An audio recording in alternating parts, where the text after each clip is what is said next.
नमस्कार दोस्तों, आप सभी का अभ्यास क्लासेस में स्वागत है। मैं आप लोगों के लिए सिंधु घाटी सभ्यता से संबंधित बहुत ही महत्वपूर्ण क्वेश्चन लेकर के आया हूं, जिसमें प्रथम क्वेश्चन है सिंधु घाटी सभ्यता संबंधित है प्रागैतिहासिक युग से, अर्ध ऐतिहासिक युग से, ऐतिहासिक युग से, उत्तर ऐतिहासिक युग से। तो आप इसका आंसर बताइएगा। आपको बता दें कि यह सब क्वेश्चन जो है कंपटीशन एग्ज़ाम के लिए बहुत ही महत्वपूर्ण है और आने वाले 12th का जो एग्ज़ाम है उसके लिए भी यह बहुत ही महत्वपूर्ण क्वेश्चन है, इसमें दिया हुआ है। आप लोग इसे भली भांति देखिएगा। अब बताइएगा इसका आंसर। तो आंसर हम आपको बता देते हैं। इसका आंसर हो जाएगा अर्ध ऐतिहासिक युग। अर्ध ऐतिहासिक युग उसे कहते हैं जिसमें लिपि का ज्ञान था और लिखा भी गया था, लेकिन इसको आज तक पढ़ा नहीं गया। और ये लिपि थी भाव चित्रात्मक लिपि। यह लिपि कौन सा था? भाव चित्रात्मक लिपि। प्राग ऐतिहासिक काल इसे कहते हैं जिसमें कोई चीज़ लिखा ही नहीं गया, और लिखा नहीं गया तो पढ़ा भी नहीं जाएगा। इतना तो आप लोग जानते ही होंगे। अगला है ऐतिहासिक युग, जिसमें बहुत सारे बुक लिखे भी गए और उसको पढ़ा भी गया, तो उसे ऐतिहासिक युग में रख दिया गया है। तो इसका आंसर होगा बी। इसका आंसर क्या हो जाएगा? बी आंसर हो जाएगा। ये आंसर भी यहाँ पर दिया हुआ है। हड़प्पा सभ्यता की जानकारी का मुख्य स्रोत क्या है? जैसे शिलालेख, पक्की मिट्टी की मुहरों का अंकित लेख, पुरातात्विक खुदाई, उसके बाद उपरोक्त सभी। ये ऑप्शन में उपरोक्त सभी भी है, तो आप क्या मारिएगा? इसका आंसर हम आपको बता दें कि इसका आंसर हो जाएगा पुरातात्विक खुदाई। आपको बता दें कि शिलालेख का उस समय कोई ज्ञान नहीं था कि शिलालेख लिखा नहीं जाता था, लिखा जाता था, लेकिन उसमें शिलालेख का कोई अभी सबसे प्राचीनतम शिलालेख जो है अशोक का मिला है। और पक्की मिट्टी की मुहरों का अंकित लेख, तो अंकित लेख मतलब उसमें जो है अब कैसे प्राप्त कर, लेख वहाँ लिखा है तो अभी तक तो पढ़ा ही नहीं गया है, तो उसमें कैसे जानकारी प्राप्त होगी? जानकारी का ही मुख्य स्रोत कैसे हो सकता है ना? अभी तक तो कोई लेख पढ़ा ही नहीं गया हड़प्पा सभ्यता का। और पुरातात्विक खुदाई की जहाँ तक बात करें तो ये पुरातात्विक खुदाई पर ही ये पूरा हड़प्पा सभ्यता है ना, सभ्यता जो है टिका हुआ है।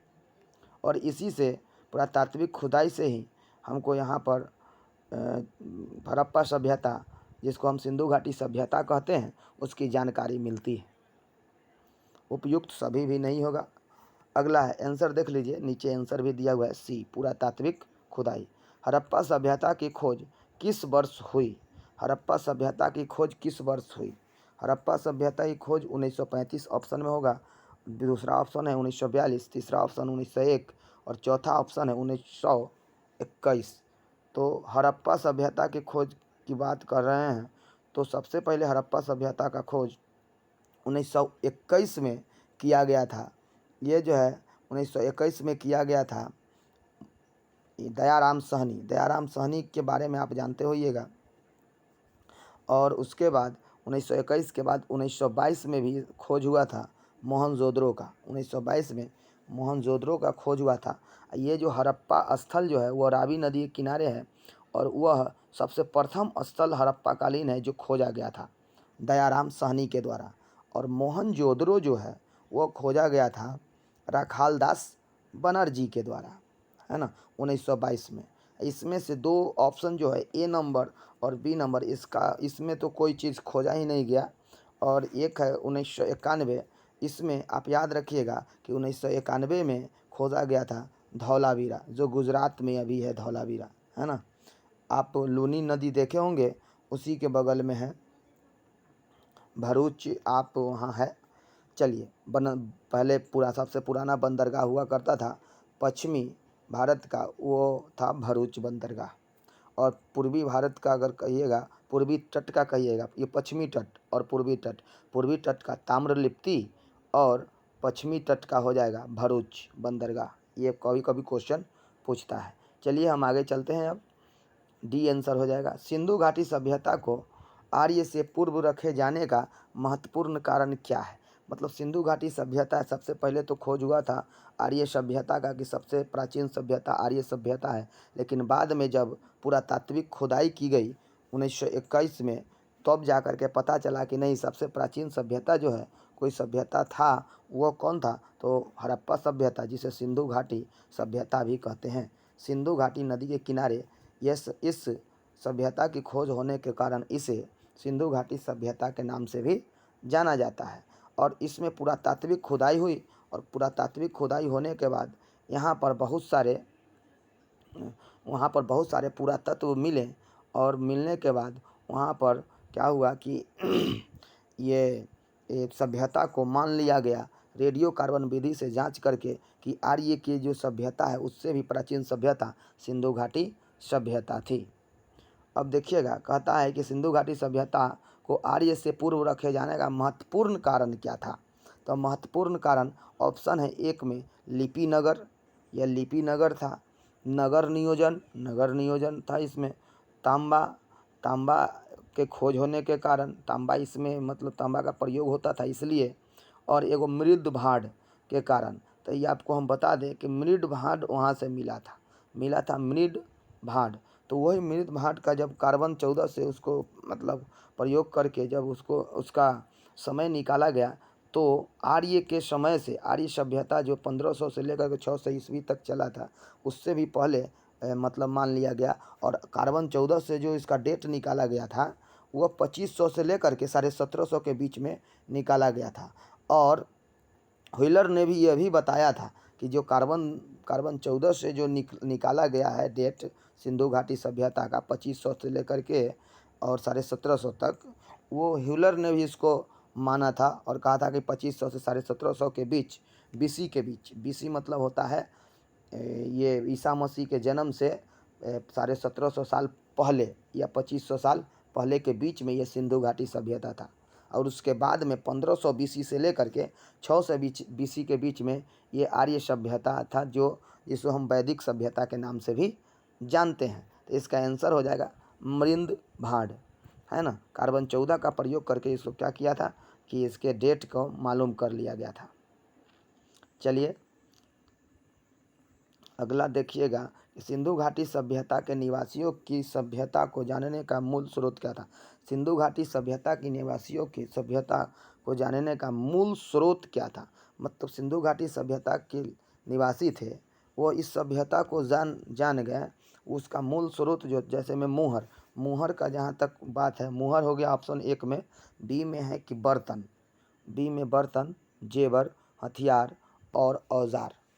और सी में है मंदिर, डी में है लिपि। तो यहाँ पर आंसर तो आपका हो जाएगा बर्तन, जेवर, हथियार, औजार। आप तो जानते हैं कि बर्तन में मिला था वहाँ पर, और वहाँ पर जेवर भी मिला था मनका वगैरह बनाने का, हथियार भी मिला है वहाँ पर, और उसके बाद औजार वगैरह सब मिला है। तो मेन ऐसा मूल स्रोत की बात जहाँ तक करता है वो तो हो जाएगा बी। अब मोहर यहाँ पर इसलिए नहीं होगा कि मोहर में लिखा हुआ रहता है, इससे पता नहीं चलता है कि सिंधु घाटी सभ्यता का है कि आर्य सभ्यता का है कि वैदिक सभ्यता का है।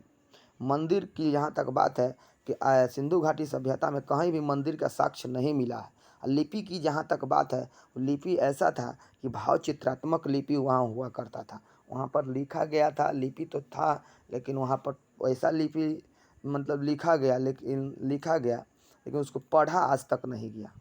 लिपि को इंग्लिश में स्क्रिप्ट कहते हैं। चलिए अब अगला, तो ये आंसर हो जाएगा हमारा बी, बर्तन, जेवर, हथियार। चलिए अब अगला है कि हड़प्पा सभ्यता किस युग की सभ्यता थी। कांस्य युग, नवपाषाण युग, पूरा पाषाण युग, लौह युग। इनमें से तो आप लौह युग हटाइए दीजिए और बहुत इतिहासकारों का मानना है कि ये वैदिक युग भी जो है ना, वह लौह युग में नहीं आता है, वह अर्ध अर्ध ऐतिहासिक युग में आता है, हड़प्पा और वैदिक। अब बहुत का मानना है कि अर्ध ऐतिहासिक युग में केवल हड़प्पा ही आता है। अर्ध ऐतिहासिक युग में वैदिक काल भी आ जाएगा, इसलिए कि उस समय मतलब जो भी ज्ञान था वो केवल बोलचाल की भाषा से किसी को बताया जाता था, लिखा हुआ कहीं नहीं मिला है, इसीलिए उसको हम अर्ध ऐतिहासिक युग में रखा करते हैं। और 600 के बाद जो है वो लोहा का आविष्कार, लोहा का खोज हुआ। उसके बाद सब लिखा जाने लगा, सब कुछ वहाँ पर लिखाने लगा था। ये तब जाकर के वहाँ पर हो जाएगा, ऐतिहासिक काल आ जाएगा, ऐसा माना जाता है। और हड़प्पा सभ्यता किस युग की सभ्यता था, इसके बारे में आपको हम बता दें तो कांस्य युगीन, नवपाषाण युगीन, पुरापाषाण, नवयुगीन। इसका आंसर आपको बता देते हैं, ये हो जाएगा कांस्य युगीन सभ्यता। नवपाषाण ये नहीं होगा। उसके बाद पुरापाषाण तो आप जानिए रहे कि नहीं होगा, पाषाण से, पत्थर से संबंधित है। और लौह युगीन ये तो हड़प्पा के बाद आया था।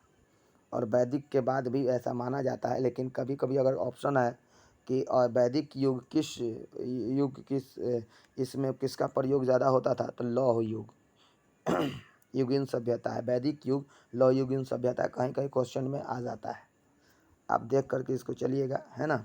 ऑप्शन रहे तो मार दीजिएगा, ना तो अन्यथा उसको उसके बाद ही मारिएगा। चलिए अब आते हैं कि कांस्य युगीन, इसका आंसर हो जाएगा कांस्य युगीन। हड़प्पा सभ्यता कांस्य युगीन। कांस्य जो होता है वह तांबा और टीन को मिला करके कांसा का निर्माण किया जाता है। और नवपाषाण, पाषाण मतलब होता है पत्थर, और पूरा पाषाण मतलब होता है, पाषाण मतलब ही पत्थर होता है, पूरा पाषाण नवपाषाण से पहले के युग को कहा जाता है, और नवपाषाण बाद का युग। पाषाण काल जो है 3 भागों में बांटा गया था, पूरा पाषाण, मध्य पाषाण और नवपाषाण। इसी तरह से आपको आगे पढ़ना है। अब अगला देखते हैं, इसका आंसर क्या हो जाएगा, ए कांस्य युगीन। हड़प्पा का उल्लेख करने वाला प्रथम पुरातत्वविद जो इनके महत्व को नहीं समझ पाया था वो कौन था, Alexander Cunningham, sir John Marshall, Martin Wheeler. और इसमें कहता है हड़प्पा का उत्खनन करने वाला प्रथम पुरातत्वविद जो इसके महत्व को नहीं समझ पाया था, Alexander Cunningham, sir John Marshall, Martin wheeler और जॉन एडेल्स। तो इसका आंसर जो हो जाएगा ए हो जाएगा, अलेक्जेंडर कनिंघम। अलेक्जेंडर कनिंघम यहाँ पर आए थे 1856 में पुरातात्विक खोज के लिए, लेकिन इनको कोई मतलब सरकारी फंड नहीं मिलने के कारण इसको यहाँ पर जब खोजे तो कुछ इसको समझ में नहीं आया, ज़्यादातर फंड नहीं मिला। उसके बाद जा कर के आप देखिएगा, जब अलेक्जेंडर कनिंघम आए थे उस समय यहाँ के वायसराय यहाँ का जो वायसराय हुआ करते थे, जिसको हम गवर्नर जनरल कहा करते हैं, गवर्नर जनरल हुआ करते थे, वो हुआ करते थे ये डलहौजी हुआ करते थे। डलहौजी जो थे यहाँ के थे गवर्नर जनरल हुआ करते थे भारत के।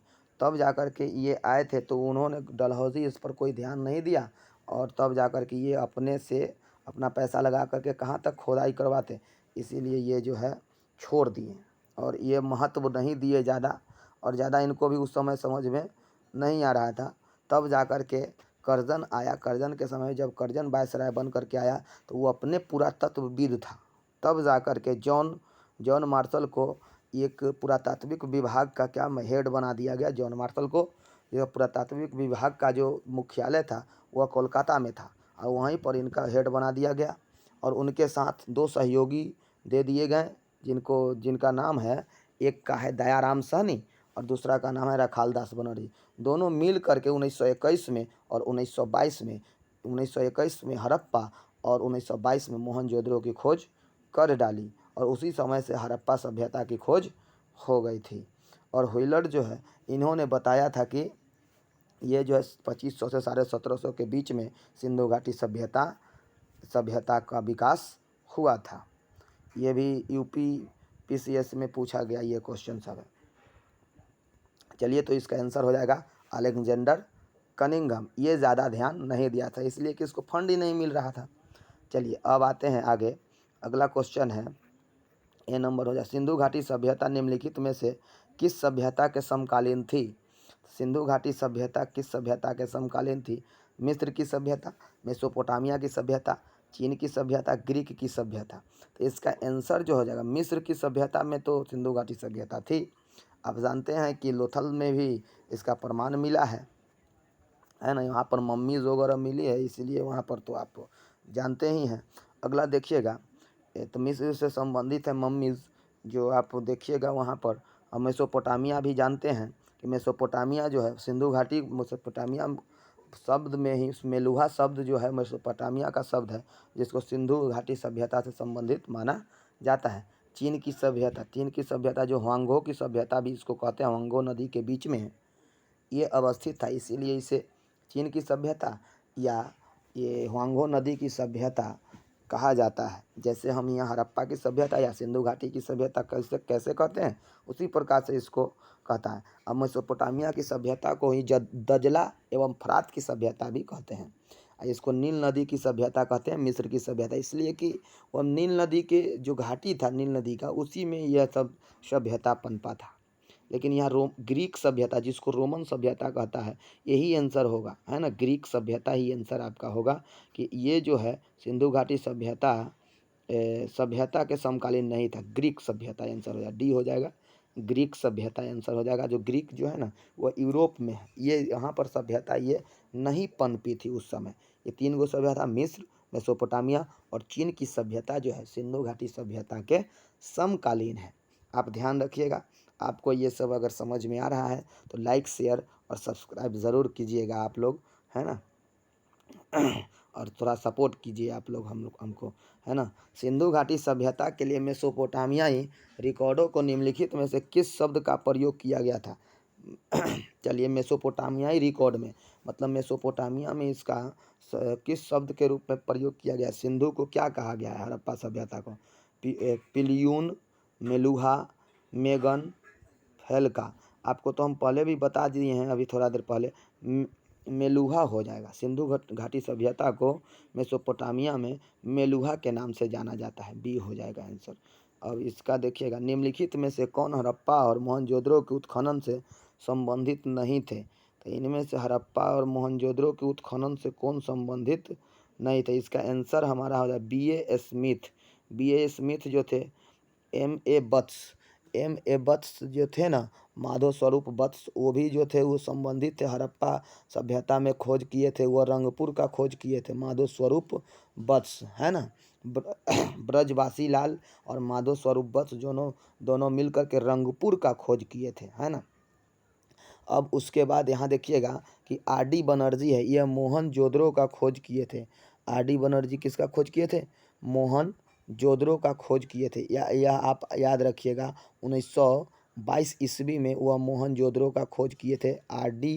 बनर्जी, है ना।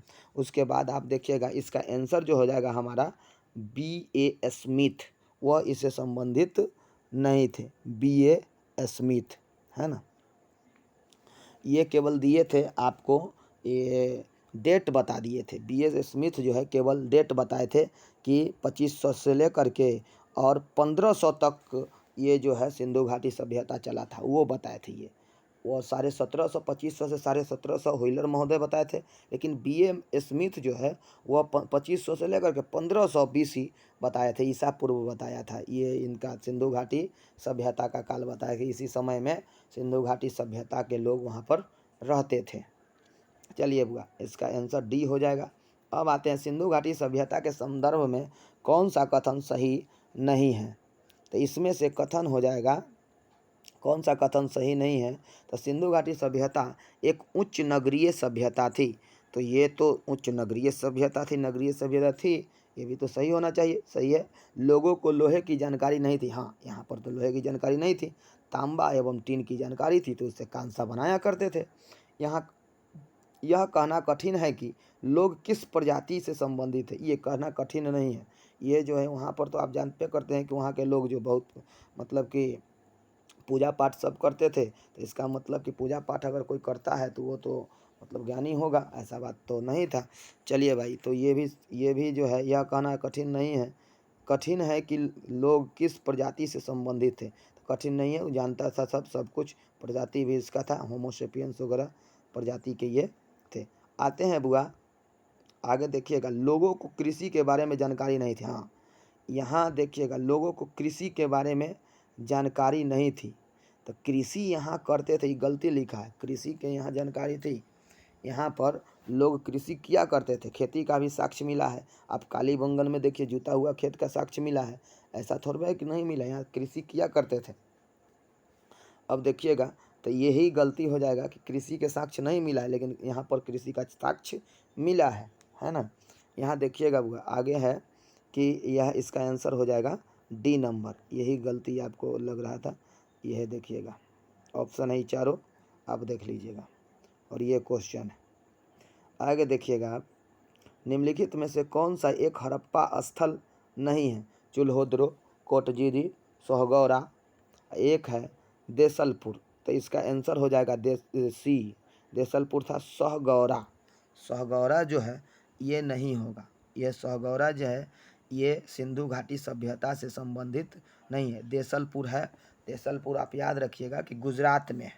देसलपुर का खोज किया था 1964 में, आप याद रखिएगा 1964 में खोज किया गया था देसलपुर का, है ना। ये सरस्वती नदी के किनारे बसा हुआ है। किस नदी के किनारे? सरस्वती नदी के किनारे। आप कच्छ जो जानते हैं गुजरात में है, कच्छ का रण, वहीं पर ये देसलपुर है ना। सुंदर राजन एक यहाँ के मतलब थे खोज पुरातत्वविद, खोजकर्ता जो थे वो थे सुंदर राजन, याद रखिएगा सुंदर राजन।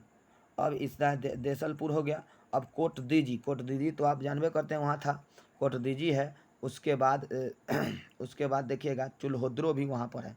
कोटदीजी एवं चूल्होद्रो जो आप देखिएगा सिंधु नदी के किनारे है चूल्होद्रो। ये जो है सिंधु नदी के किनारे आप ये पाकिस्तान में चूल्होद्रो देखिए, मोहनजोदड़ो, चूल्होद्रो सब जो पाकिस्तान में ही है, सिंधु नदी के किनारे ही है ना। अब देखिएगा इनका जो है चूल्होद्रो का खोज किसने किया था? आपको मालूम होना चाहिए कि ये थे मजुमदार, एम जी मजुमदार, उनका नाम था एम जी मजुमदार, याद रखिएगा, जो चूल्होद्रो का खोज किया था। अब आपको हम बता दें कि इसमें कोटदीजी जो है वह सिंधु नदी के किनारे है। कोटदीजी किस नदी के किनारे है? सिंधु नदी के किनारे, वो भी सिंध प्रांत में पड़ता है। 55 में इसका खोज किया गया था। और फजल अहमद कोटदीजी, है ना, फजल अली भी कह सकते हैं इनको, फजल अहमद भी बोला जाता है ऐसे, फजल अली कोटदीजी, फजल अली, सिंधु नदी के किनारे, है ना। तो ये सब आप याद रखिएगा। चूल्होद्रो भी सिंधु नदी के किनारे, कोटदीजी भी सिंधु नदी के किनारे, लेकिन देसल जो है सरस्वती नदी के किनारे कच्छ के रण गुजरात में है। सोहगौरा यहाँ पर नहीं है, ये सिंधु घाटी सभ्यता से संबंधित नहीं है। यही क्वेश्चन है ये। चलिए सी नंबर हो जाएगा। अब है हड़प्पा के बारे में निम्नलिखित कथनों में से कौन सा सही नहीं है? शिल्प तथ्यों पर असाधारण एकरूपता पाई जाती है, जैसे कि मिट्टी के बर्तनों, मुहर, ईंट और तौल से संतुष्ट सुस्पष्ट है। चलिए अब उसके बाद है 2 नंबर में, बाद के हड़प्पा स्थलों में भी उसी निम्न तकनीक को उपयोग में लिया गया था जो परिपक्व हड़प्पा स्थल में प्रयुक्त की गई थी। इसमें कूट दिया हुआ है, ये 2 कूट दिया हुआ है ना। ये सही और गलत का मिलान करना है कि कौन सही है और कौन गलत है। कूट दिया हुआ है तो इसमें से देखना है केवल एक सही है कि केवल 2 सही है, केवल 1 2 दोनों सही है। इसका आंसर हो जाएगा हमारा 1 2 दोनों सही है ना। सी जो हो जाएगा ये मिलान करना था। जैसे शिल्प तथ्यों में असाधारण एकरूपता पाई गई है, मैंने शिल्प तथ्य मतलब जो वहाँ पर शिल्प तथ्य जो थे लिखा हुआ था शिल्पों पर, उसमें एकरूपता पाई गई है। जैसे कि मिट्टी के बर्तनों, मुहर, ईंट और तौल से स्पष्ट माना गया है, देखा गया है उसमें कि एकरूपता पाई, एक रूप से सब में कुछ न कुछ लिखा गया है। बाद के हड़प्पा स्थलों में भी उसी निर्माण तकनीक को उपयोग में लिया गया जो परिपक्व हड़प्पा स्थलों में प्रयुक्त की गई थी। जो उस समय परिपक्व अवस्था था और बाद में जो हमारे यहाँ जो हड़प्पा कालीन स्थल हुए उसमें भी वही लिपि, वही सब कुछ जो है वहाँ पर स्थल से निर्माण का तकनीक जो है, कैसे क्या चीज़ निर्माण होता था, डिज़ाइन वगैरह सब उसी तरह का मिला है। तो इसलिए ये दोनों सही है। चलिए ए और 2 दोनों सही है, सी आंसर हो जाएगा। हड़प्पा सभ्यता विस्तृत थी पंजाब, दिल्ली, जम्मू कश्मीर, राजस्थान, बी नंबर में है राजस्थान, बिहार, बंगाल और उड़ीसा। तो इसमें तो आप दिल्ली तो नहीं होगा, दिल्ली में तो आज तक गए नहीं किया है। जम्मू कश्मीर पंजाब हो जाएगा, राजस्थान भी हो जाएगा, बिहार में तो अभी तक नहीं है, तो ये ऑप्शन बी भी ख़त्म हो ही जाएगा। पंजाब, राजस्थान, गुजरात, पंजाब, राजस्थान, गुजरात, उड़ीसा, उड़ीसा इसमें आ गया, बंगाल आ गया, ख़त्म कर दीजिए इसको। पंजाब, राजस्थान, उड़ीसा, उत्तर प्रदेश था, उत्तर प्रदेश के हिंडन नदी तक तो अवे किया था आलमगीरपुर में। हरियाणा, हरियाणा में भी है, ये है रोपर, सिंधु, बलूचिस्तान, बलूचिस्तान में सुतकंडा डोर है, ये है। और सिंधु नदी के किनारे तो जानबे करते हैं कि मोहनजोदड़ो। चलिए ये डी नंबर हो जाएगा, आप डी नंबर इसको मार लीजिएगा, बेहतरीन है ये। आप जानते ही हैं कि उत्तर से लेकर के दक्षिण तक में ऊपर मांदा है, नीचे दाइमाबाद है, और सुतकंडा डोर यहाँ है बलूचिस्तान में, जो पश्चिमी स्थल है। और पूर्वी स्थल में आप जानबे करते हैं कि उत्तर प्रदेश के हिंडन नदी के किनारे है आलमगीरपुर। ये सब तो आपको पता ही होगा। चलिए बुआ, आंसर डी हो जाएगा। सुतकोंडा, सिंधु घाटी सभ्यता, सुतकोंडा जो है सिंधु घाटी सभ्यता के में किस देश, सुतकोतदा है, सॉरी सुतकोतदा लिखा हुआ है भारत के किस में, तो ये आंसर एकदम है कि ये सुतकांडे डोर जो है उसके बगल में ही है सुतकोतदा। वो है भारत में नहीं है, पाकिस्तान में है, अफगानिस्तान में नहीं है, तिब्बत में नहीं है, पाकिस्तान आंसर हो जाएगा इसका। इसका पाकिस्तान हो जाएगा बी नंबर। चलिए अब निम्नलिखित कथन का विचार कीजिए। कथन पर आपको विचार करना है कि पाकिस्तान के बलूचिस्तान, सिंध तथा पंजाब में सैंधव सभ्यता के विस्तार का प्रमाण मिले हैं। तो पाकिस्तान के बलूचिस्तान सही है, सिंधु पंजाब के सैंधव सभ्यता के, हाँ तो सही है, ये तो सही होना चाहिए। सैंधव सभ्यता का विस्तार अफ्रीका देश के मोरक्को तक था। ये तो गलत लग रहा है, गलत है, ये मोरक्को कहाँ चला गया ये। चलिए तो इसमें केवल एक हो जाएगा, केवल एक ही हो जाएगा। ये मोरक्को कहाँ लिख दिया है, जहाँ से इबन बतूता आया था बगल में जूता लेकर के। चलो बुआ, चलिए सूची 1 और सूची 2 को मिलान करना है। सूची 1 है, सूची 2 को मिलान करना। सिंधु घाटी सभ्यता, सिंधु घाटी सभ्यता, सिंधु घाटी सभ्यता की उत्तरी सीमा मांडा, मांडा तो था अभी थोड़ा देर पहले बताए हैं। सिंधु घाटी सभ्यता मांडा जो जम्मू कश्मीर में, इसका इधर लिखा गया है ए के जगह पर, मांडा जो जम्मू कश्मीर में है। चलिए सिंधु घाटी सभ्यता की दक्षिणी सीमा दाइमाबाद, हाँ दाइमाबाद तो है महाराष्ट्र में, इधर महाराष्ट्र लिखा गया है, ध्यान दीजिएगा बी के तरफ में महाराष्ट्र लिखा गया है। चलिए सिंधु घाटी सभ्यता पूर्वी सीमा आलमगीरपुर, पूर्वी आलम उत्तर प्रदेश, हाँ सही तो है उत्तर प्रदेश, प्रदेश इधर लिखा गया है, ध्यान दीजिएगा आप लोग। चलिए तो उत्तर प्रदेश तो ये है। सिंधु घाटी सभ्यता पश्चिमी सीमा बलूचिस्तान, सुतकांडे डोर, हाँ सही है, सुतकांडे डोर तो भी सही है। चलिए बुआ, ये आपको 1 के 1, 2 के 2, ए के 1, ए के 1, बी के 2, सी के 3 और डी के 4, इसमें कहाँ मिलता है ए बी सी डी में, तो यहाँ पर 1 2 3 4, तो यही है हो जाएगा, ए नंबर हो जाएगा। 1 2 3 4 लगातार मिल रहा है ए बी सी डी से, तो आप याद रखिएगा ऐसे करके। अगला देखते हैं हम लोग, इस अगला क्वेश्चन है मोहनजोदड़ो का अर्थ है मृतकों का टीला, महानगर, काले रंग की चूड़ियाँ, उपरोक्त में से कोई नहीं। चलिए भैया, इसमें से तो मृतकों का टीला ही होगा, लेकिन काले नगर, काले रंग की चूड़ियाँ, ये तो काली बंगा को कहते हैं, ये भी आप याद रख लीजिएगा, है ना, बहुत इंपॉर्टेंट क्वेश्चन है ये, है ना। काली बंगा को काले रंग की चूड़ियाँ कहते हैं, और मृतकों का टीला कहते हैं मोहन जोदड़ो को। ये जो मृतकों का टीला है, एक बार क्वेश्चन पूछ दिया था कि किस भाषा का ये शब्द है, तो ये है सिंधी भाषा का शब्द, न कि फारसी भाषा का। फारसी भाषा लिख लेता ऑप्शन में। चलिए ए नंबर हो जाएगा। मोहनजोदड़ो निम्नलिखित में से कहाँ स्थित है, तब भारत के गुजरात राज्य में, भारत के पंजाब राज्य में, पाकिस्तान के सिंध प्रांत में। तो मोहनजोदड़ो तो आप जानते ही हैं पाकिस्तान के सिंध प्रांत में है ना। ये तो ये सब कहने वाली बात है या नहीं है। चलिए आते हैं, ये है इंडस वैली सिविलाइजेशन का ये इम्पोर्टेंट क्वेश्चन, यही तो चल रहा है। इसे लाइक शेयर सब्सक्राइब जरूर कीजिएगा आप लोग, है ना, अच्छा लगेगा। तो अगला देखिएगा कि सिंधु घाटी सभ्यता के विकसित अवस्था में निम्नलिखित में से किस स्थल से घरों के कुओं का अवशेष मिला है। सिंधु घाटी सभ्यता के विकसित अवस्था में निम्नलिखित में से किस स्थल से घरों में कुओं का अवशेष मिला है। तो हड़प्पा से, कालीबंगन से, लोथल से, मोहनजोदड़ो से। इसका हो जाएगा मोहनजोदड़ो के हर एक घर में जो था ना, ये कुआं का साक्ष्य मिला है यहाँ पर, तो कुआं हो जाएगा हड़प्पा, मोहनजोदड़ो आंसर हो जाएगा यहाँ पर। और इसी से माना जाता था कि वहाँ के लोग बहुत ही समृद्ध थे, यहाँ के लोग बहुत समृद्ध थे। समृद्ध कहने का मतलब कि पैसा ऐसा धन संपत्ति से पूरा एकदम, है ना, पटापट भेल था। चलिए आते हैं मोहनजोदड़ो का सबसे बड़ा भवन कौन सा है?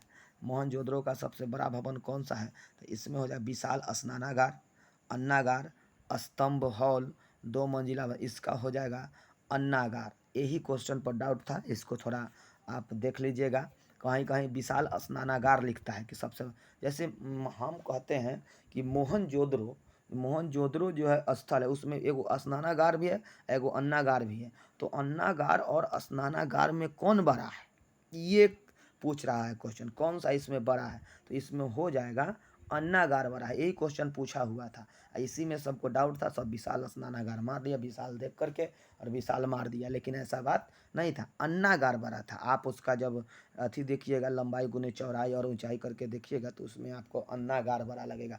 अब बताइए कि अन्न रखने के लिए खाने वाला आदमी ज़्यादा रहेगा कि नहाने वाला आदमी ज़्यादा रहेगा? खाली नहाबे करेगा, खाएगा कथी था, है कि नहीं? तो खाने वाला ज़्यादा है, इसलिए अन्नागार बड़ा हो जाएगा, है ना, याद रखिएगा लोग, है ना। इसमें 2 मंजिला भवन तो था ही नहीं। चलो अब आता है, सिंधु घाटी सभ्यता के निम्नलिखित स्थलों में से कौन सा स्थान सिंधु घाटी के किनारे स्थित था? तो सिंधु घाटी सभ्यता के निम्नलिखित स्थलों में से कौन सा स्थल नदी के किनारे स्थित था? तो सिंधु नदी के किनारे तो आप जानते हैं, लोथल था भोगवा नदी के किनारे, हाँ, मोहनजोदड़ो सिंधु नदी के किनारे, कालीबंगा जो था जानवे करते हैं घग्घर नदी के किनारे, और हड़प्पा जो है रावी नदी के किनारे। इसे तो आप जानते ही हैं, इसमें कोई डाउट नहीं होगा, आप लोग पढ़े होंगे तो ये सब तो बनाने में आप लोग एक्सपर्ट होबे करेंगे। आप देखिएगा बुआ, अगला है कि हड़प्पा स्थल कोट दीजी उस सभ्यता के निम्नलिखित में से, हड़प्पा स्थल कोट दीजी जो है उस सभ्यता के निम्नलिखित में से किस प्रमुख स्थल के समीप है? तो किसके समीप है कोट दीजी? तो इसमें से कोट दीजी की जहाँ तक बात करें तो कोट दीजी जो है हड़प्पा, मोहनजोदड़ो, लोथल, कालीबंगा। तो आप देखिएगा कि हमारे अंदाज से हड़प्पा तो हो गया वहाँ वो रावी नदी के किनारे, ये हो गया सिंधु नदी के किनारे, लोथल भी हो गया, लोथल भोगवा नदी के किनारे। अब इसमें से देखिएगा कालीबंगा, कालीबंगा तो जानते हैं कि घग्घर नदी के किनारे। तो ये जो है हमारा ये कौन है? कोट दीजी। कोट दीजी आप देखिएगा सिंधु नदी के किनारे कोट दीजी है, कोट दीजी भी सिंधु नदी के किनारे, और मोहनजोदड़ो भी सिंधु नदी के किनारे, दोनों तो एक ही जगह है। तो बगले बगले में है मोहनजोदड़ो और कोट दीजी, दोनों बगले बगले में है ना, आप याद रखिएगा। ये दोनों मिल मेल खा रहा है, दोनों नदी बगल में है। दिए गए कथनों पर विचार कीजिए। तो कथन दिया हुआ है, इसका विचार कर लेना है, हम लोग विचार करेंगे अभी हम। अरबी भाषा में मोहनजोदड़ो का अर्थ मृतकों का टीला होता है, इधर ही अभी तो तुरंत बताए। चलिए, ये तब मृतकों का टीला तो होबे करता है। मोहनजोदड़ो की खोज सर्वप्रथम 1922 में रखालदास बनर्जी ने किया। ठीक है, मोहन के रख ही था। चलिए बुआ, बनर्जी, रखालदास बनर्जी, याद रखिएगा। ये सब जो है ना बनर्जी, पश्चिमी बंगाल के लोगों को कहा जाए बनर्जी, चटर्जी, है ना, ये सब उन्हीं सब के लोग। मोहनजोदड़ो नगर के पश्चिमी दुर्ग का निर्माण किया गया, उपरोक्त में से कौन कथन सत्य है? जोदड़ो नगर के पश्चिमी दुर्ग का निर्माण किया गया था, ये 3 कथन है, तीनों में से कौन सही है? यहाँ पर देखना है 1 2 3, 1 2, यहाँ पर 1 और 3, यहाँ पर इधर लिखा गया है 2 और बी में जो है ना 2 और 3 होगा, है ना, 1 और 3, ए में है 1 और 3, अब बी में है 2 और 3। एक बार आप लोग क्वेश्चन देख लीजिएगा ऐसे करके, है ना, थोड़ा दिखा देते हैं, एक बार में ही ये पढ़ लीजिएगा, ऐसे है पूरा क्वेश्चन, है ना। अब थोड़ा आपको हम आगे ले चलते हैं। तो 1 और 2 1 नंबर ऑप्शन में है, और बी नंबर में है कि बी नंबर में है 2 और 3, और सी नंबर में है 1 2 और 3, और डी नंबर में है केवल 3। तो इसका आंसर हो जाएगा बी नंबर, 2 और 3। अब देखिएगा बुआ, अरबी भाषा में मोहनजोदड़ो को मृतक, ओ सॉरी, यहाँ पर तो हम अरबी भाषा, यही इसी के बारे में हम पहले बोले थे। सिंधी भाषा में मोहनजोदड़ो को मृतकों का टीला कहा जाता है, अरबी भाषा में नहीं कहा जाता है ना। ये मोहनजोदड़ो के पश्चिमी, यहाँ 3 नंबर में है कि मोहनजोदड़ो नगर के पश्चिमी दुर्ग का निर्माण, है ना, किया गया। ये सब तो सही है, पश्चिमी दुर्ग का निर्माण किया गया था। मोहनजोदड़ो की खोज 1922 में रखालदास बनर्जी किया था, सही है। ये ए नंबर गलत है, यहाँ पर हम सिंधी नहीं देखे थे, अरबी यहाँ पर लिखा हुआ है, अरबी भाषा। 1 नंबर जो है गलत है, अरबी भाषा ना होकर के वहाँ सिंधी भाषा होगा। 1 नंबर में देखिएगा आप लोग, अरबी भाषा ना होकर के सिंधी भाषा वहाँ पर हो जाएगा, है ना। आप लोगों को देखने में दिक्कत नहीं होना चाहिए। बी नंबर 2 और 3, इधर 3 लिखा गया है, ए के तरफ जहाँ ए लिखल है ना वहाँ 3 लिखा गया है, इसे करके इधर इधर होना चाहिए था, वो व्यवस्थित सही ढंग से नहीं हो पाया है, इसके लिए थोड़ा क्षमा चाहते हैं हम। आते हैं, देखिएगा अगला यहाँ पर कथन ए, मोहनजोदड़ो को भवन निर्माण में पक्की ईंट का भी प्रयोग हुआ। मोहनजोदड़ो है वहाँ पर भवन निर्माण में पक्की ईंट का प्रयोग हुआ। अब ये पक्की ईंट का तो प्रयोग है, कारण पुरोहितों का विद्यालय मोहनजोदड़ो के प्रमुख इमारत है। तो बताइएगा पुरोहितों का विद्यालय जो है मोहनजोदड़ो के प्रमुख इमारत है, ऐसा तो बात है नहीं। और इसका कोई व्याख्या नहीं कर रहा, ये कह रहा है कि भवन निर्माण में पक्की ईंट का प्रयोग हुआ। भवन निर्माण में तो पक्की ईंट का प्रयोग हुआ, और यहाँ पुरोहित के लेकर के चल लाया है ना। तो पुरोहित वाला बात में लार दिया। तो बताइए, तो पुरोहित वाला बात जब इसमें कह दिया तो यहाँ पर क्या हो गया कि इसका तो व्याख्या नहीं कर रहा है। तो यहाँ पर आंसर क्या हो जाएगा देख लीजिएगा। चलिए यहाँ देखिएगा, इसका आंसर हो जाएगा सी हो जाएगा। कथन ए सत्य है ना, ए सत्य है, परंतु आर कारण आर असत्य है। ये कारण आर जो है ना असत्य है, इसका कोई व्याख्या भी नहीं कर रहा है ना। पुरोहित का विद्यालय मोहनजोदड़ो के प्रमुख इमारत, तो प्रमुख इमारत तो मोहनजोदड़ो के आपको तन के अंदर पहले बताइए दिए हैं, वो है अन्नागार और विशाल स्नानागार, जिसमें विशाल लगा है लेकिन वो छोटा था। स्नानागार तो छोटा ही रहेगा, स्नान करने के लिए कौन बड़ा बनाता है, वो तो भोजन रखने के लिए, अन्न रखने के लिए बड़ा बनाएगा, जो घून उन से बच चल रहे हैं। चलिए बुआ अगला देखिएगा बुआ, इसमें अगला है 26 में देखिएगा, सिंधु घाटी सभ्यता में कालीबंगा निम्नलिखित में से किसके लिए प्रसिद्ध है। तो इसमें देखिएगा कालीबंगा किसके लिए प्रसिद्ध है। एक एन में देखिएगा चट्टान कटौती की वास्तुकला, इसमें सिंधु घाटी सभ्यता कालीबंगन किसके लिए प्रसिद्ध है। तो चट्टान कटौती की वस्तुकला, मतलब चट्टान कैसे कैसे कटता था वो वस्तुकला से संबंधित है, मतलब कलाकृति से चट्टान पर उकेरा जाता था। बंदरगाह के लिए प्रसिद्ध है, कपास की खेती के लिए प्रसिद्ध है, मिट्टी के पात्र के लिए प्रसिद्ध है। चट्टान वाला तो हमारा नहीं लगता है, डी नंबर हो जाएगा। मिट्टी के पात्र, वहाँ पर मिट्टी के पात्र मिला था, घैला वगैरह मिला था, है ना। कपास की खेती तो गुजरात में होता था, ये कालीबंगा में तो ना, कालीबंगा तो राजस्थान में है, कालीबंगा राजस्थान में। बंदरगाह तो वो लोथल में था, गुजरात में था। और चट्टान कटौती की वस्तु के लिए, ये तो चट्टान काटने वाला काम वहाँ पर नहीं उतना होता था, चट्टान काटने वाला। चलिए बुआ अगला आते हैं, डी नंबर हो ना गया। अब दिए गए कथनों पर विचार कीजिए, दिए गए कथनों पर विचार कीजिए। तो कालीबंगा में 2 टीले मिले, तो 2 टीला कालीबंगा में मिला है जो सुरक्षा दीवारों से घिरे हैं। कालीबंगा के लोग एक ही खेत में एक साथ 2 फसलें उगाना जानते थे। एक साथ जिसको कहते हैं, ये जो आप देखिएगा एक साथ 2 फसल उगाया जाता है इसमें। कालीबंगा के लोग एक ही खेत में 2 फसल, अभी भी हम लोग कभी कभी देखते हैं कि एक खेत में 2 फसल उगा देते हैं। तीसरा नंबर है कालीबंगा के भवन कच्ची ईंटों से बनी थी। ये तीनों एक बार में देख लीजिएगा आप लोग, है ना, तीनों एक बार में। तो इसमें से कौन सा सही है, जैसे इसमें लिखा हुआ है केवल एक सही है कि केवल 2 सही है। यहाँ बी का एन चला आया है, केवल बी का इधर ए के तरफ केवल 2 आ गया है, देख लीजिएगा आप। और इसमें है केवल 1 2 3, इसमें 1 2 3 सी नंबर में, ऑप्शन में 1 2 3, और डी नंबर में है 1 और 3। इसका आंसर आपको सी नंबर हो जाएगा 1 2 3। कालीबंगा में यहाँ देखिएगा 1 2 3 कालीबंगा के 2 टीले मिले हैं, सही है। कालीबंगा में 2 टीला था जो सुरक्षा दीवारों से घिरा था, जो सुरक्षा दीवार टीला जो था वो सुरक्षा दीवार से घिरा हुआ था। कालीबंगा के लोग एक ही खेत में एक साथ 2 फसल उगाना जानते थे। हाँ, जोते हुए खेत का साक्ष्य मिला है। जोतता था तो एक के दांत जोत करके बोएगा तो एगो कला बोएगा, 2 गो बो देगा, है ना। हमारा इन्हें तो 3 गो बोआ जाता है। चलिए बुआ अब आते हैं, और कालीबंगा के भवन कच्ची ईंटों से बने। हाँ सही है, वहाँ तक कच्ची ईंटों का साक्ष्य मिला है, ईंटों का साक्ष्य मिला है वहाँ पर, तो कच्ची ईंटों से बना हुआ था। और मोहनजोदड़ो का पक्का ईंट से बनल था। जो अन्नागार वगैरह बनता था, बड़ा बड़ा भवन वगैरह बनता था, वो पक्का ईंट से बनता था। चलिए बुआ अगला बताते हैं। धौलावीरा जिस राज्य में स्थित है वह है गुजरात, हरियाणा, पंजाब, राजस्थान। तो आप जानते हैं धौलावीरा, है ना, धौलावीरा जो है आप जानते होइएगा गुजरात में स्थित है। ये लूनी नदी आपको मालूम होगा कि वो विलुप्त हो जाती है, लूनी नदी आकर के कच्छ के रण में, है ना। लूनी नदी जो है कच्छ के रण में विलुप्त हो जाती है, जो भरूच के पास है।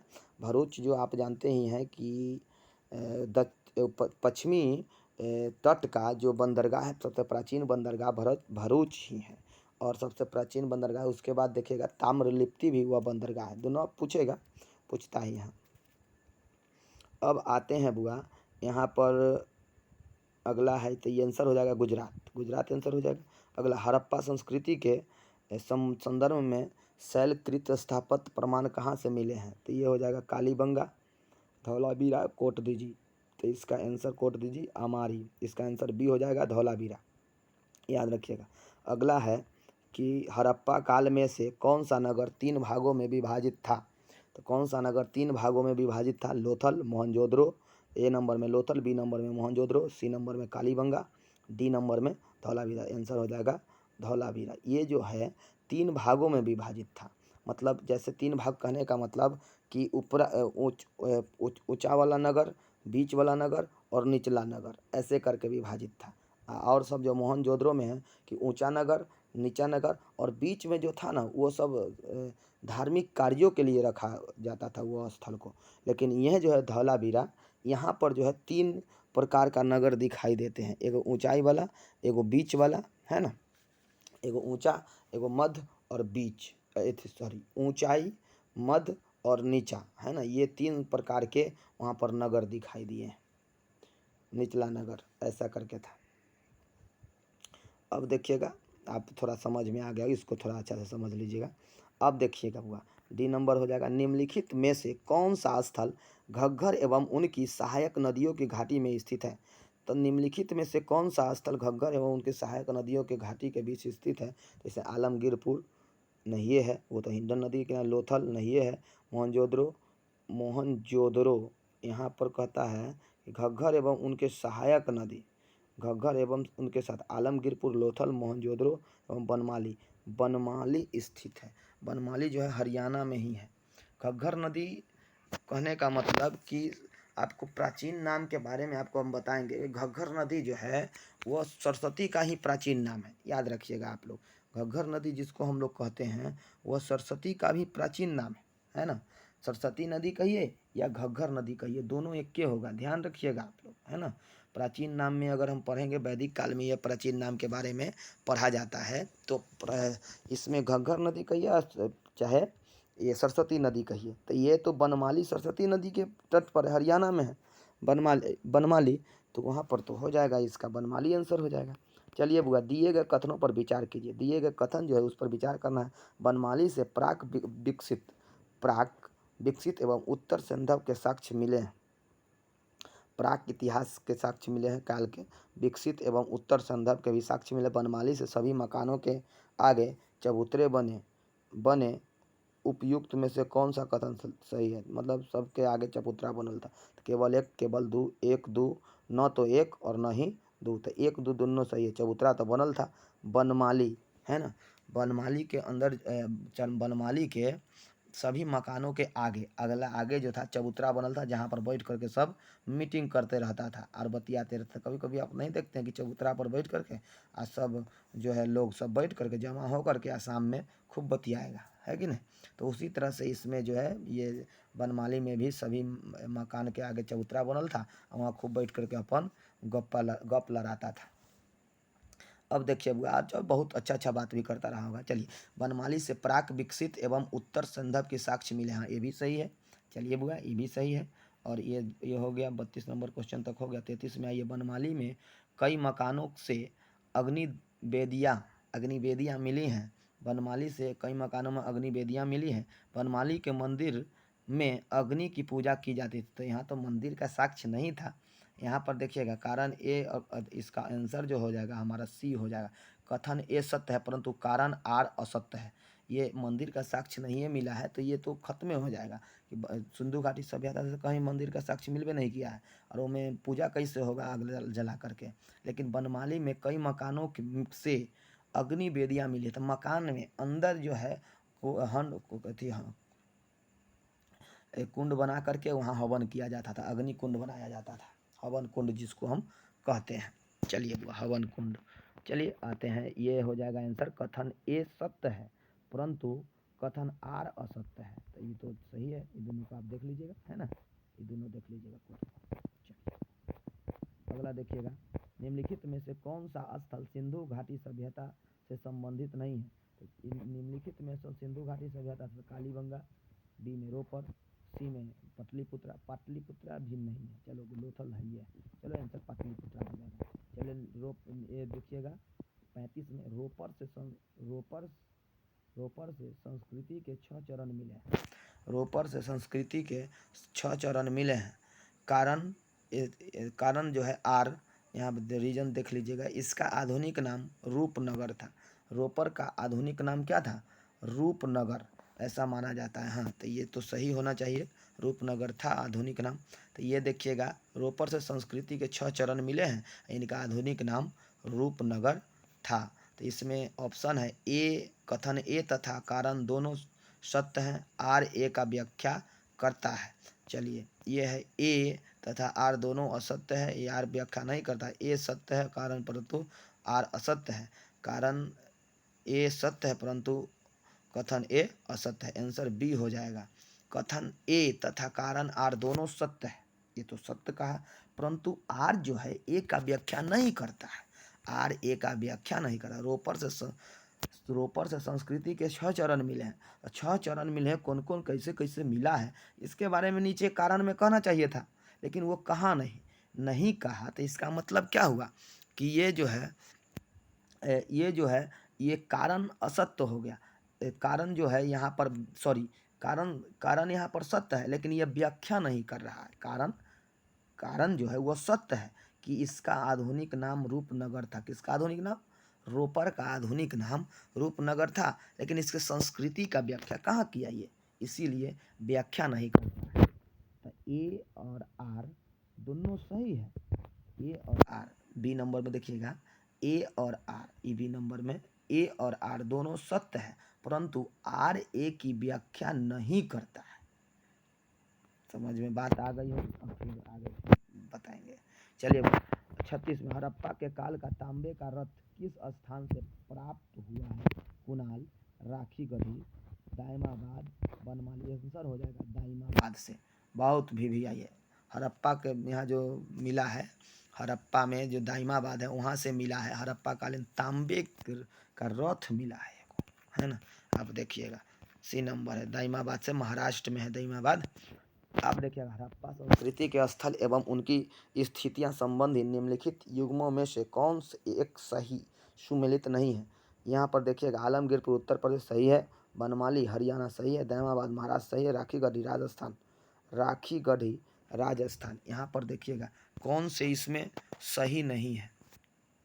तो यहाँ पर राखी गढ़ी की जहाँ तक बात है, यहाँ पर राखी गढ़ी है ना। बनमाली तो हरियाणा सही है, ये में आलमगीरपुर उत्तर प्रदेश सही है, लेकिन राखी गढ़ी राजस्थान में नहीं है। यहाँ पर देखिएगा कि राखी गढ़ी जो है राजस्थान में नहीं है। ये राखी गढ़ी की जहाँ तक बात कीजिएगा कि सबसे अंतिम में 2000 में ये स्थल खोजा गया था। और राखी गढ़ी जो है ये पहले तो मोहनजोदड़ो सबसे बड़ा स्थल था हड़प्पा संस्कृति का। हड़प्पा संस्कृति का मतलब हड़प्पा सभ्यता का सबसे बड़ा स्थल मोहनजोदड़ो था, लेकिन अब 2000 में जब इसका उत्खनन किया गया तो राखी गढ़ी का, जो हरियाणा में है, राजस्थान में नहीं है, वो जो है सबसे बड़ा स्थल हो गया है इसके, अब हो गया है। आप ध्यान रखिएगा, राखी गढ़ी अब हड़प्पा सभ्यता का सबसे बड़ा स्थल हो गया है, ध्यान रखिएगा आप, है ना। चलिए बुआ, अब आते हैं कि हड़प्पा सभ्यता के निम्नलिखित स्थलों में से कौन महाराष्ट्र में अवस्थित है? तो ये हड़प्पा सभ्यता के निम्नलिखित स्थलों में से यह महाराष्ट्र में अवस्थित है। देखिएगा, हड़प्पा, मोहनजोदड़ो, दाइमाबाद, सुतकोत दाइमाबाद महाराष्ट्र में अवस्थित है। आंसर हो जाएगा दाइमाबाद। केवल 3 वाला है ना, चलो केवल 3 है ना, यहाँ पर हो जाएगा केवल 3, बी नंबर ऑप्शन हो जाएगा, दाइमाबाद ही है।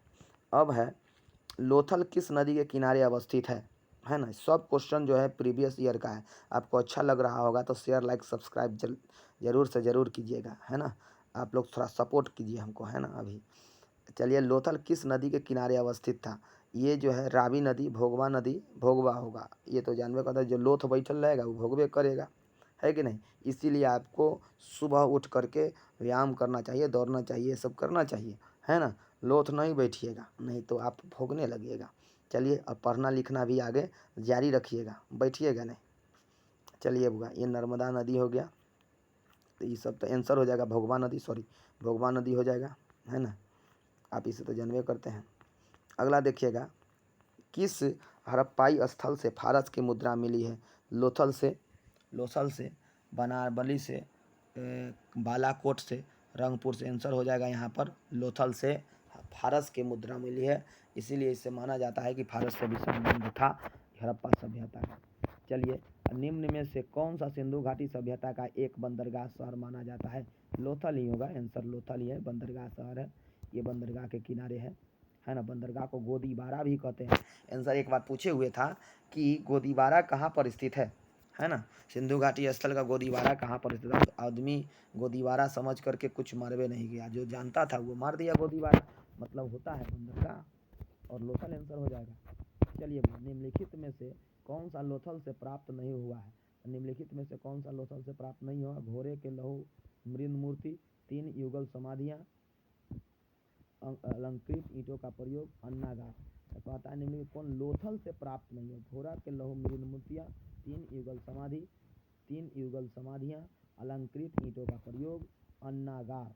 इनमें से कौन प्राप्त नहीं हुआ है। इसका आंसर हमारा हो जाएगा बी नंबर। इसका आंसर क्या हो जाएगा, बी नंबर में दिले है। इधर 4 चला गया है ना। ए के तरफ देखिएगा 3 और 4, आंसर क्या होगा 3 और 4। लोथल में अन्नागार नहीं मिला है ना।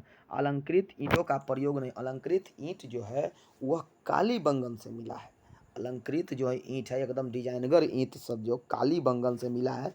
आप देखिएगा कि बंगा में जब खेत जोता रहा था तो मेरे को अलंकृत ईंट मिला और टुटलो ईंट मिला था। अन्नागार तो जो जानबे करते हैं कि हड़प्पा में है अन्नागार, एगो मोहनजोदड़ो में अन्नागार है, जिसमें अन्न रखा जाता था, है ना। तो और सब तो मिलवे किया है। जैसे 3 युगल समाधि मिला है वहाँ पर, 3 युगल समाधि, 3 गो समाधि मिला है। उसके बाद यहाँ देखिएगा घोड़े के लहू मृन मूर्ति मिली है ना। घोड़े के लहू जो है छोटा सा मूर्ति मिला है, घोड़ा के देखिएगा मूर्ति मिला है। तो ये 1 और 2 तो हो जाएगा, लेकिन 3 और 4 नहीं होगा। ये तीन जो है वो कालीबंगा में मिला है, अलंकृत ईंट। अन्नागार जो है आप देखिएगा हड़प्पा और मोहनजोदड़ो में अन्नागार है। चलिए, और सबसे बड़ा मोहनजोदड़ो में सबसे बड़ा जो है स्थल वह अन्नागार मोहनजोदड़ो की जहाँ तक बात करेंगे। अगला देखिएगा, सुतकोतदा की खोज किसने की थी। सुतकोतदा, यहाँ देखिएगा सुतकोतदा की खोज किसने की थी। अब इसमें देखा जाएगा कि सुतकोतदा में है यज्ञदत्त शर्मा। क्या हो जाएगा यहाँ, Yagyadutt Sharma, Ranganath Rao, JP Joshi, R S Bisht. तो इसका आंसर सी हो जाए जेपी जोशी, है ना। जेपी जोशी याद रखिएगा। सुतकोतदा का खोज 72 में हुआ था, 1972 में जेपी जोशी द्वारा, जेपी जोशी, है ना। सुतकोतदा है ना, जेपी जोशी द्वारा किया गया था। सॉरी, सुतकोतदा जो है ना ये गुजरात में ही है। गुजरात ऐसे जो पहले आप देखिएगा सुतकोतदा वह गुजरात में कहीं कहीं लिखता है, कहीं कहीं पाकिस्तान में भी लिखता है ना। गुजरात से सटा हुआ पाकिस्तान। चलिए बुआ, यहाँ देखिएगा कि यहाँ पर यज्ञदत्त शर्मा की जहाँ तक बात करें, है ना, यज्ञदत्त शर्मा, यहाँ पर देखिएगा कि ये उत्तर प्रदेश में जो आलमगीरपुर है, आलमगीरपुर उसको यज्ञदत्त शर्मा ने किया था। ए नंबर ऑप्शन में है यज्ञदत्त शर्मा। वह आलमगीरपुर आप देखिएगा हिंडन नदी के किनारे है उत्तर प्रदेश में। उन्होंने यज्ञदत्त शर्मा जो थे इनकी खोज किया था या खोजकर्ता माने जाते हैं। उसके बाद रंगनाथ राव, है ना। उसके बाद क्या हो जाएगा रंगनाथ राव। और उसके बाद रंगनाथ राव के जहाँ तक बात करते हैं हम लोग आप जानबे करते हैं रंगपुर की खोज, रंगपुर आप जानबे करते हैं कि रंगपुर एक हो गया लोथल, रंगनाथ राव। और उसके बाद हो जाएगा आर.एस. बिष्ट।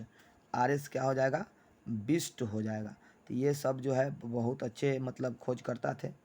आगे देखिएगा आर.एस. बिष्ट जो है धौलावीरा का खोज किए थे। आर.एस. बिष्ट जो है वो धौलावीरा का खोज किए थे, है ना। रंगनाथ राव जो है वहाँ पर देखिएगा रंगनाथ राव की बात जहाँ तक करते हैं तो वह सबसे पहले आप लोग जानिएगा कि लोथल का खोज किए थे रंगनाथ राव।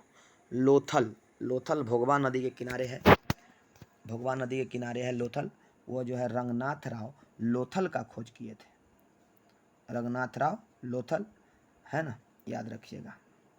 RS बिष्ट, धौलावीरा और यज्ञदत्त शर्मा। यज्ञदत्त शर्मा जो है वह देखिएगा कि वह रोपर का खोज किए थे। यज्ञदत्त शर्मा, यज्ञदत्त शर्मा।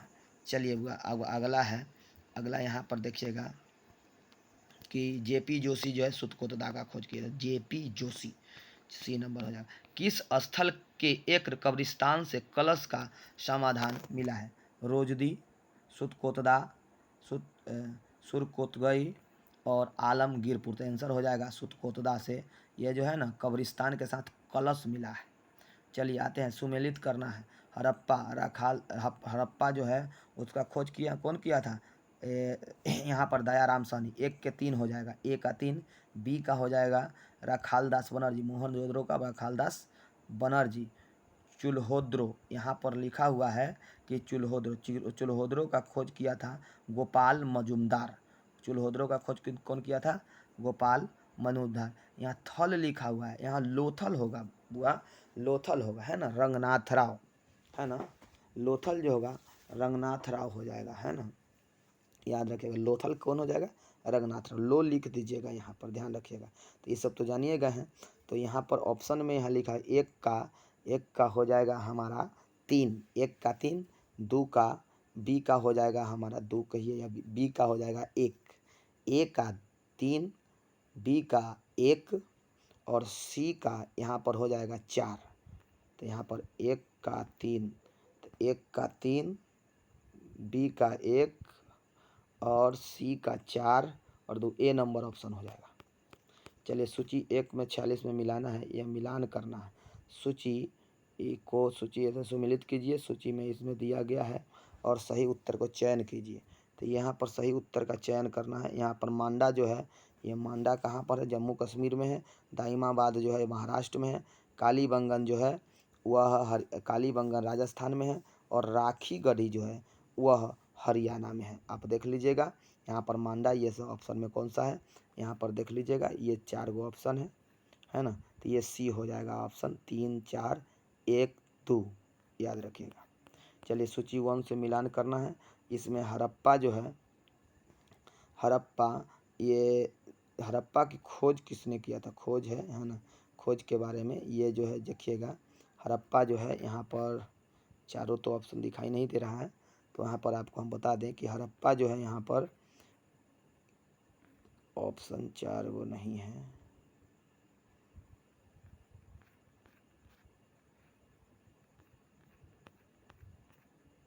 C हो जाएगा। C मतलब 3, 4, 2, 1, 3, 4, 2, 1, 1 का 3। ओ यहाँ ऐसे लिखा हुआ है, सॉरी, यहाँ पर लिखा हुआ है, यहाँ लिखा हुआ है, हाँ, हड़प्पा का यहाँ होगा दयाराम साहनी। हड़प्पा का क्या हो जाएगा? दयाराम साहनी। यहाँ देखिएगा हड़प्पा का दयाराम साहनी होगा यहाँ पर, तथा दयाराम साहनी। और यहाँ पर देखिएगा आप, यहाँ पर एक है हस्तिनापुर। हस्तिनापुर यहाँ देखिएगा कि जॉन मार्शल यहाँ पर हो। एक C नंबर यहाँ 4 BB लाल। हस्तिनापुर का कौन हो जाएगा? BB लाल, है ना। और तक्षशिला का यहाँ पर हो जाएगा 2 नंबर, जॉन मार्शल। तक्षशिला का खोज किसने किया था? जॉन मार्शल, याद रखिएगा। और कौशाम्बी जो है बच गए, MG, है ना, MG है मजुमदार, MG मजुमदार जो है ये किए थे। चलिए भाई 3 नंबर ये हो जाएगा। अब 48 नंबर है कि हड़प्पा से क्या मिला है ना। तो हड़प्पा से यहाँ पर देखिएगा नर्तकी की मोहनजोदड़ो से नर्तकी की मूर्ति मिला है। और जूता हुआ खेत तो कालीबंगन से मिला है, जूता हुआ खेत कालीबंगन से। लोथल से गोदीबारा मिला है और हड़प्पा से सवाधान मिला है। 37 जो है, 37 को सवाधान, ऐसे तो 57 कहा, 57 को मिला था, लेकिन प्रमाणिक जो हुआ वो R37 हुआ। समाधान हड़प्पा से जो मिला था वह 37 को मिला था हड़प्पा से। तो यहाँ पर हड़प्पा का समाधान हो जाएगा R37। और लोथल में गोदीबारा मतलब कि वह बंदरगाह, और कालीबंगन में हुआ जूता हुआ खेत, और मोहनजोदड़ो में नर्तकी की मूर्ति। यह मिलान कर लीजिएगा, ये हो जाएगा हमारा D 1 2 4 3। चलिए इसी तरह से आप ये भी देख लीजिए, निम्नलिखित में से कौन से उत्तर प्रदेश में स्थित है। तो उत्तर प्रदेश में लोथल नहीं है, कालीबंगा नहीं है, आलमगीरपुर है, और हुलसा। यहाँ पर एगो हुलसा दिया हुआ है 3 और 4। हुलसा भी जो है ना वो हमारा उत्तर प्रदेश में हुलसा। याद देखिएगा, निम्नलिखित में से सूची में सुमेलित कीजिए। इसमें जो है लिखा हुआ है प्रयोग करना है, सुमेलित करना है। ये 50 नंबर है, अंतिम क्वेश्चन है। आप लोग यहाँ इसे देखिएगा, सूची को सुमेलित करना है यहाँ पर। तो यहाँ हड़प्पा है, यहाँ आधुनिक नाम यहाँ दिया हुआ है धौलावीरा, है ना, धौलावीरा, राखी गढ़ी, और उसके बाद भीर राना, और उसके बाद कादिर टीपू हो जाएगा, भोगवा हरियाणा। ये सब देखिएगा। भोगवा नदी कहाँ पर है, यहाँ आधुनिक नाम दिया गया है। अभी भोगवा, यहाँ देखिएगा भोगवा नदी का आधुनिक नाम क्या है। उसके बाद भीरराना का आधुनिक नाम, रागी गढ़ी का आधुनिक नाम, धौलावीरा का आधुनिक नाम क्या है। तो यहाँ पर ऑप्शन हो जाएगा सी नंबर 3 2 4 1। 3 2 4 1, 3 2 4 1। तो 3 हो जाएगा। धौलावीरा का नाम है कादिर टापू। धौलावीरा का नाम कथी है, कादिर टापू, याद रखिएगा। और उसके बाद यहाँ धौलावीरा हो गया। उसके बाद आप देखिएगा कि राखी गढ़ी का नाम यहाँ पर जो है, राखी गढ़ी का नाम हो जाएगा 2 नंबर में हिसार। राखी गढ़ी का नाम क्या है, हिसार, है ना। उसके बाद देखिएगा कि भीरराना का नाम यहाँ पर हो जाएगा हरियाणा। भीरराना हरियाणा। अब भीरराना पहले नाम था, अब हरियाणा हो गया। अब भोगवा का नाम क्या हो जाएगा यहाँ पर, सौराष्ट्र, है ना। भोगवा का नाम सौराष्ट्र, इसलिए कि भोगवा नदी के किनारे था, तो भोगवा का नाम क्या हो जाएगा यहाँ पर, सौराष्ट्र। अब ख़त्म हो गया क्वेश्चन, इतना ही क्वेश्चन था। आप क्या काम कीजिए, अगला क्वेश्चन, आगे क्वेश्चन और बचा हुआ है। ये सब क्वेश्चन भी हम आपको आगे लेकर के आएंगे, है ना, अगला वीडियो में लेकर के आएंगे। इसको ज़्यादा लाड प्यार दीजिएगा। उसके बाद हम ये जो है ना शेयर लाइक सब्सक्राइब ज़्यादा से ज़्यादा हो जाए, तो हम आगे भी क्वेश्चन का जो है ना फिर से हम इसका डिस्कशन करेंगे। और अच्छा लगा तो लाइक शेयर सब्सक्राइब ज़रूर कीजिएगा। थोड़ा गड़बड़ी हो गया होगा तो थोड़ा माफ़ कीजिएगा, और इसे थोड़ा इग्नोर करके चलिएगा। ऐसे तो हम कोई भी इसमें क्वेश्चन का जो डिस्कशन किया है उसमें कोई चीज़ गलत नहीं बोले हैं अपने हिसाब से। और जो भाषा में कोई दिक्कत होगी तो थोड़ा क्षमा कीजिएगा, है ना। धन्यवाद।